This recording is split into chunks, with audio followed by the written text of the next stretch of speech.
Okay, so going in on the issue of the Blaque Flawz. So, the issues with the black community and why a lot of the times we don't prosper. I think I've talked about this before, but I'm just going to recap. Um, the pathological envy that we have within our own community. And then on top of that, the reason why the black community has a hard time growing is because of the pathological um, sabotage and sometimes it's due to, I guess, maybe projection. And what I mean by that is sometimes, unfortunately, in some cases, when we're dealing with people who, black people specifically, who may be less fortunate or they may have had a more a formidable time reaching success. Sometimes they will project what they were unsuccessful with doing, or sometimes they will project whatever their insecurities are about themselves and why they feel they can't accomplish their goals onto those that they feel are either more successful or that have potential. And then also another reason why a lot of the times the black community has a hard time prospering is because we're too quick to screw each other over. Like, I mean, it's like sometimes we don't even think twice before screwing each other over. Sometimes we screw each other over before we have breakfast in the morning, before we brush our teeth and head out the house. We already plotting and scheming before we even take care of ourselves. And I know that, you know, at least one person can testify and say that, when you've tried to make it, whether you was in the hood or not, you tried to make it. You tried to be successful in whatever goals or careers that you want to fulfill or accomplish. And, who was the first person that was attacking you? Black person. I know I can testify and say that when I wanted to accomplish a goal or fulfill a dream of mine or partake in a particular career, if I can be entirely honest, it was my own people that were the ones to shut me down and say, oh, you can't do that. You should do something else. Maybe you're a little bit too old for that. Maybe you're a little bit too young for that. Maybe you should do something a little bit more financially fulfilling. Maybe you're not going to get paid enough. Maybe you instilling all these doubts and doing everything but showing support. I've seen more black families getting torn apart because, say, the parents, or it may not even necessarily be the parents. It could be the siblings or even the children, don't necessarily support a decision that one could make. It could be it could be on a particular school you want to go to. It could be a lifestyle choice, sexuality. It could be religious or spiritual belief. It could be anything, any choice that you make with your own life. And I've seen black families get torn apart from a disagreement.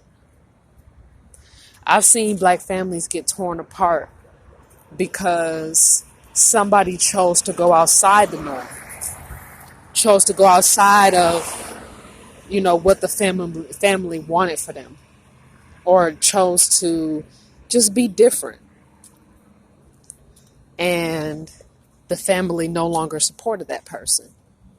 or sometimes it was more than one person in a particular uh, group setting filled with black people, and you know they were if they were a misfit or different from the rest, they were outcast, sabotaged, you know. And I see this often.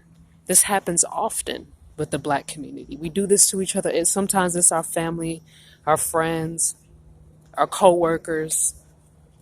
You know, a lot of times when you're trying to make it up in a job environment, in a work environment, who's the first person who's trying to tear you down and make your life harder and make your job harder?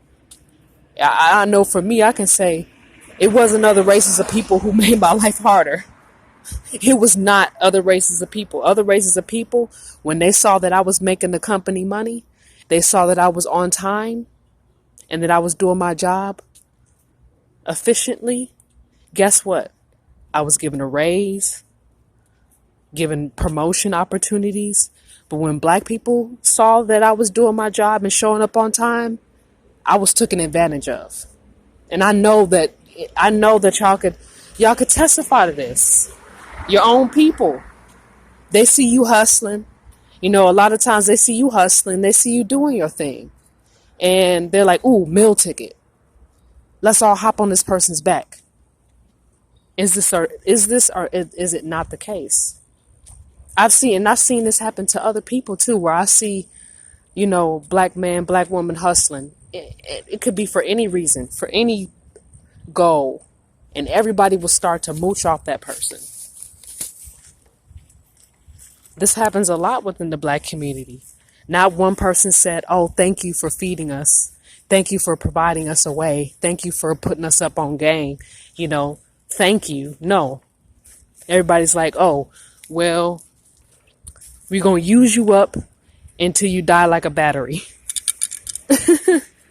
And no gratitude, no reciprocity, no nothing. Just, "Oh, you can't provide for us anymore." Zoom. And the stage has been cleared. And this is exactly why the black community, while a lot of times we spend so much and we ain't never able to really make no money. This is why we don't make money this is how we're not able to generate money within the black community. Why do you think that when a black person makes it and becomes successful, why they move out the hood instead of buying the hood back? Why do you think that they do that? Because anytime a black person becomes successful to a point where, they don't have to struggle every day. They don't have to live in an apartment. They don't have to go paycheck to paycheck. Guess what happened? They get robbed. And it is by black people. We mooch off each other. We leech off each other. We do this to each other. And I completely understand. Some people, that's all we know is how to, hustle and sell poison to the community and steal. I mean, you got somebody that's hungry. You got somebody that's trying to make it. I understand that sometimes as a quote unquote minority, it's we're not really given too many options, especially if we're not really given a fair chance in the world. We're not, though. That's the reality of it. Speaking for black people, we are not a lot of times given a fair chance. And we have to either work our ass off in a minimum wage job. We got to steal. We got to rob. We got to sell poison to the community. And sometimes take from another and tear another one down. That seems to be the only way that we can generate money. At least the quick way, that fast money. Unfortunately, college ain't always an option. And I understand that. Some people don't want to go to college. Some people can't afford college. Some people in the black community, they got felonies, so they can't always get work like that. So how's somebody supposed to eat off of a book? How are they supposed to get paid from a book? I understand. I completely understand. But This is why we have to come together. And I'm talking about for the black people who want to break the cycle, who want to do better. I'm not talking to those narcissistic black people. I'm not talking to the ones who like the attention from being sick and being broken. I'm not talking about the ones who like getting attention from doing bad things, like Lamilton off the Boondocks. No, I'm not talking about the destructive black people that want everything to end in chaos. That's not who I'm talking about. I'm talking about those who, who either,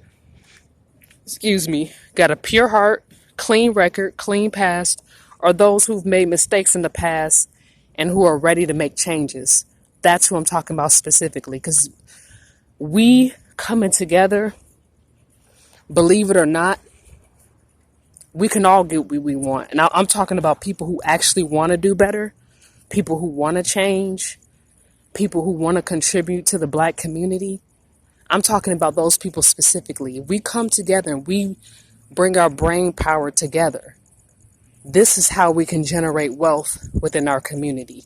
I'm talking about those who actually want to do it clean and fair. Because, ultimately, I understand. But if we're going to be unifying, we can't keep doing the same old things that we used to do in the past no more. That ain't going to slide. We have to make the risk. It's for the community. It's for the children of the community. We have to do it. We have to stop selling poison to our people. We have to stop robbing, stealing, killing each other. We got to stop screwing each other over. We have to stop sabotaging each other.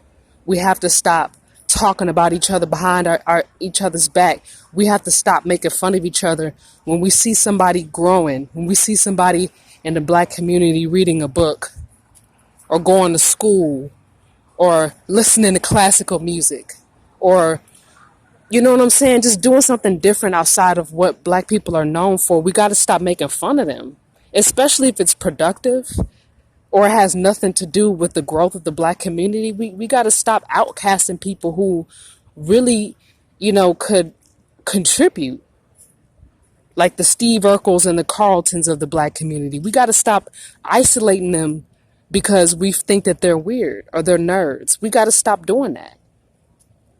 Because believe it or not, they know what racism feels like. They know what police brutality looks like. They've been through the same experiences we have. The only difference is that they got more money.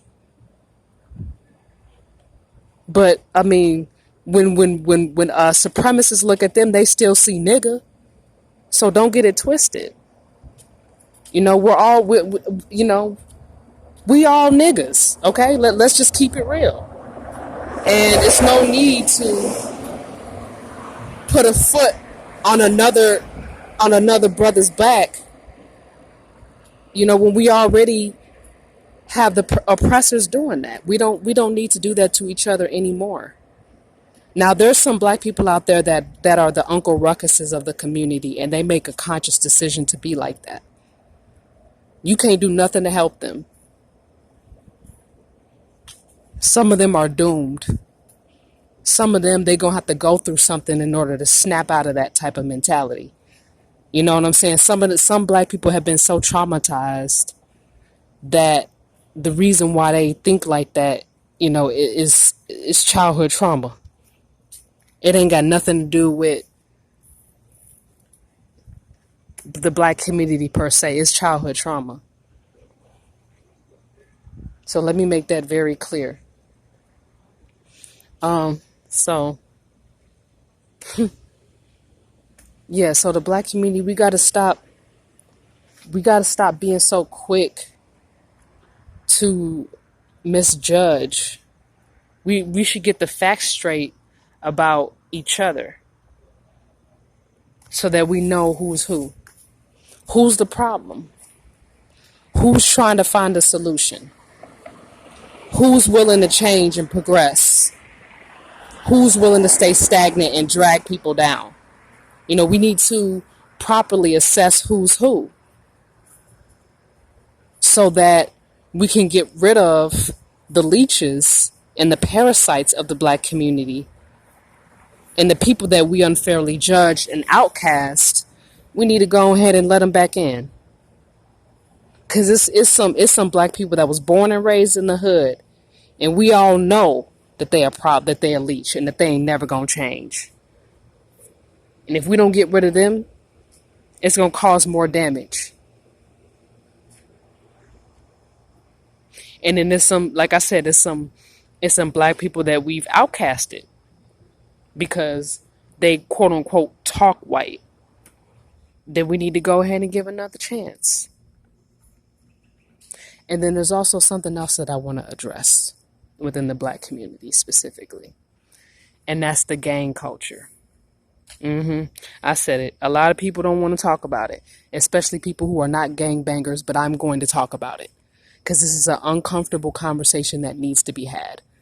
Gang culture needs to be talked about.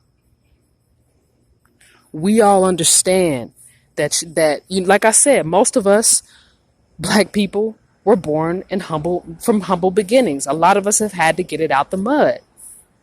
So I'm not the one to judge somebody on how they had to make it. I understand.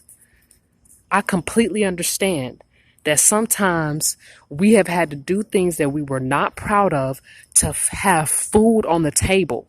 Sometimes we've had to do things we were not proud of to feed our kids. Sometimes we had to do things that we were not proud of to ensure that we had a future so that we could live comfortably. I'm not judging. And I'm not in a position to judge because I understand. But the gang culture needs to be talked about. How the hell are we going to have money and generate money within the black community if we killing and shooting each other and robbing each other? How? We just going to end up taking each other out. And we're doing that. We're basically doing the oppressor's job for them. They don't even have to lay a finger on us because we're doing it to each other. Now I understand that the Bloods and the Crips came from brotherhood. That's how it started. That was what it was all about.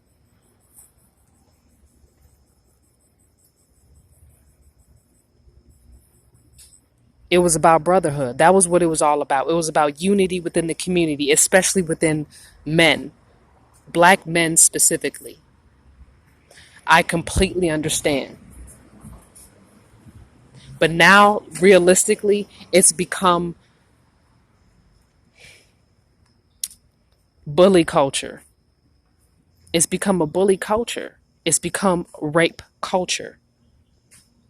Am I wrong? How many men have been raped due to gang violence? How many women have been raped due to gang violence? How many people, including innocent children, have been killed due to that gang violence? How many innocent souls have gotten ciphered by gang wars? How many of them have been black people? What's the percentage?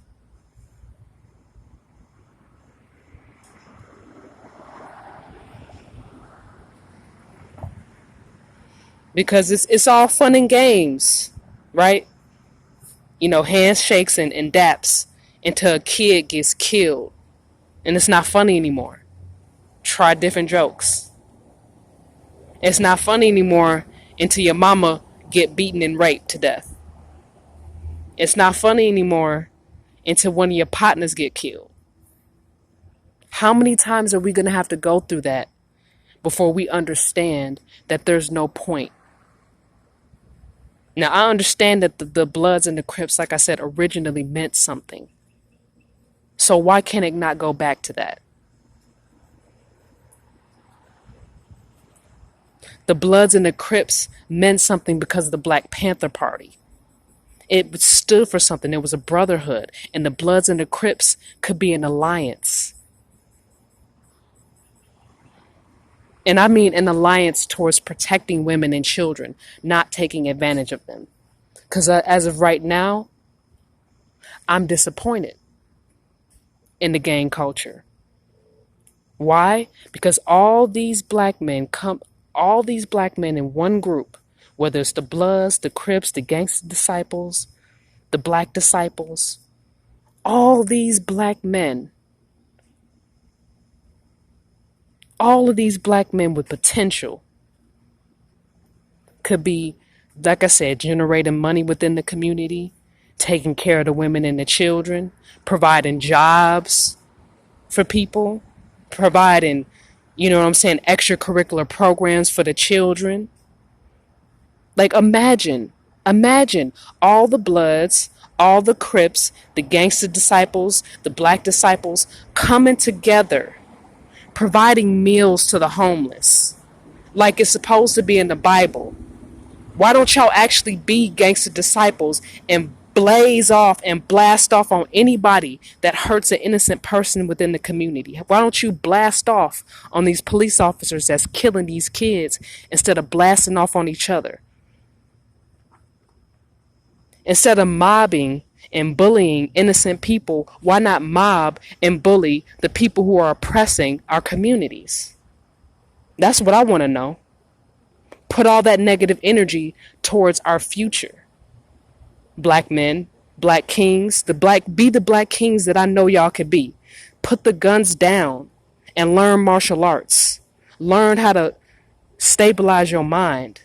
Learn how to treat women. Learn how to take care of your kids. Learn how to start a brotherhood.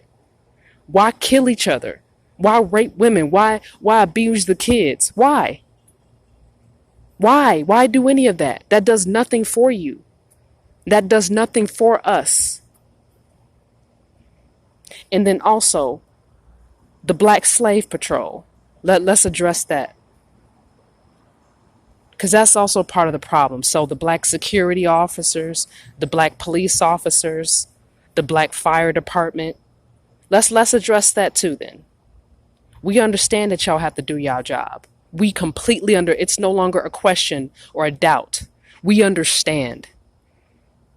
But you don't have to use your authority to oppress your own people for whatever insecurities that are there.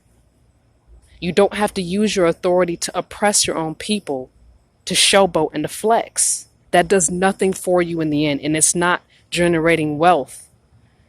If it's putting money in your pockets, let me ask you this. Is it making you happy? If yes, then you're sadistic. If no, that's my point. This is why we're having a hard time making it, black community. This is how we can generate wealth. This is how we can bring back money into our community. This is how. I know black people wake up every day. We always talking about the money.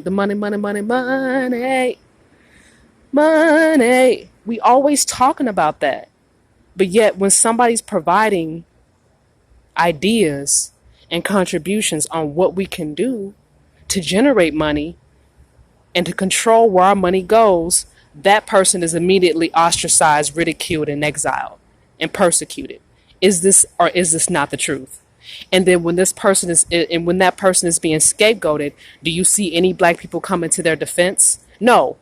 I see more white people supporting the scapegoats of the black community that are actually trying to uplift the community than I see black people supporting them. And black people are the people who could directly benefit from that.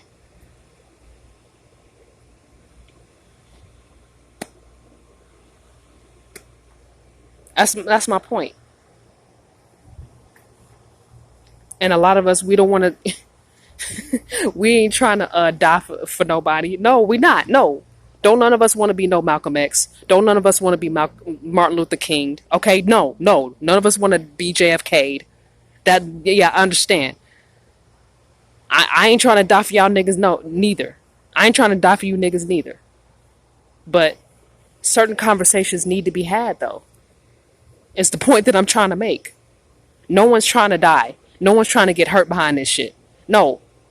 No one's trying to make unnecessary sacrifices. No one's trying to get Jesus crucified. No, no one wants that. No, but we're all thinking it. We all want to say it.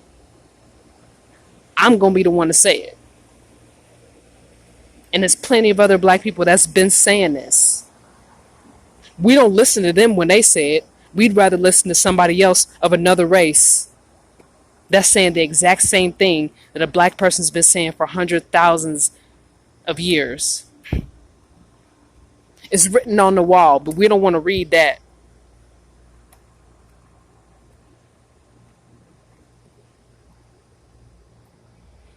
So that is what I had to say as far as the Blaque Flawz. That's what I had to say on the flaws of the black community. We got to stop the sabotage, the clear sabotage that we do to each other. And we have to address whatever insecurities that we have from within and stop projecting it on each other. We all have insecurities. We all have flaws. We all got a dark side. Let's just keep it real. But the problem is that we often at times project our insecurities on each other instead of building one another up. When we see somebody suffering, we're too quick to make fun of them. I mean, what? Tell me. When we see black people struggling, we make fun of them. We talk about them. But we don't ever put them up on game. Why? Because we're afraid of them outgrowing us and leaving us behind. And we're all guilty of it. We've all done this to somebody where we was either hating on them and we ain't want to tell them nothing because we didn't want them to outgrow and outshine us and leave us behind, leave us hanging, or we made fun of them because we were ignorant and we were immature. I know I've done it before. I'm not going to try to act like no saint, but this is behavior that we got to stop doing if we want to generate wealth, if we want fair opportunity. I know some of y'all want to do things with y'all time. Y'all want to do things with y'all money, with y'all resources, and y'all tired of bullshitting. I'm tired of bullshitting. I'm tired of watching the bullshit.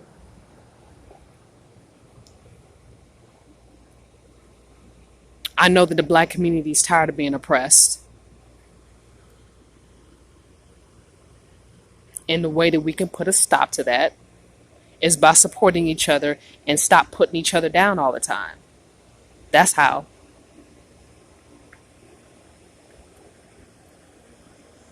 Stop being so quick to make fun of somebody when they having a hard time, or when they being sabotaged, or when they're being outcast, exiled, and persecuted and abused. We got to stop doing that. It looks bad, and it brings about bad karma within the black community. We have to stop doing that. Because then if it happens to you, someone you love and someone you care about, it's not funny anymore, is it? No. And trust me, we've all been in that position to where we've laughed at somebody because we were immature and we didn't understand. But we've also been put in that position to where we were put in the hot seat. And it didn't feel so good. It's funny to laugh at somebody. It's funny to laugh at somebody when they the hot potato. But when we put on that hot seat, it's not funny anymore because we feel how bad it burns. And we also experience how much it hurts when people around us make fun of us. So I just had to address that. I had to address that.